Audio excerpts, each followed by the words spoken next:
આજે એક સત્ય ઘટના વિશે સાંભળીએ. પોરબંદરનો 16 વર્ષનો છોકરો પોતાના પિતાને ખારીસિંગ અને દાળિયા વેચતા જોઈને ગામના એક સ્ટોરમાં પિતાને મદદ કરવાના આશયથી પરચુરણ કામ કરવા લાગ્યો.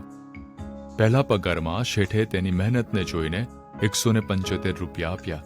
ખિસ્સામાં પૈસા મૂકી પહેલો પગાર હોવાથી ખુશ થતો થતો તે ઘરે જતો હતો ત્યારે રસ્તામાં દવાની દુકાન પાસે એક વૃદ્ધ માણસ પોતાના દીકરાની દવા લેવા ઊભા હતા.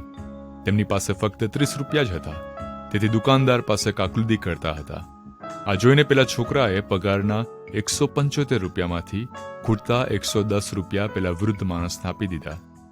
પેલા વૃદ્ધ માણસ આ છોકરાના મા બાપનો આભાર માનવા છેક ઘર સુધી આવ્યા અને દીકરાને આશીર્વાદ પણ આપ્યા. મિત્રો, આ વૃદ્ધના હૃદયમાંથી નીકળેલા આશીર્વાદના શબ્દો આ છોકરા માટે ભવિષ્યવાણી બની ગઈ અને ઈસ્ટ આફ્રિકાના ઉદ્યોગ જગતમાં સૌથી મોટું નામ ધરાવતા રિઝવાન આડતિયા તેઓ બની ગયા.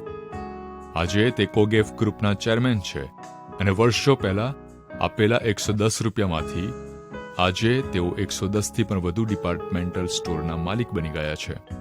એક ઇન્ટરવ્યુમાં તેઓએ જણાવ્યું હતું કે જો તમે 3000 રૂપિયા કમાતા હો તો 300 સારા કામ માટે ખર્ચી નાખજો.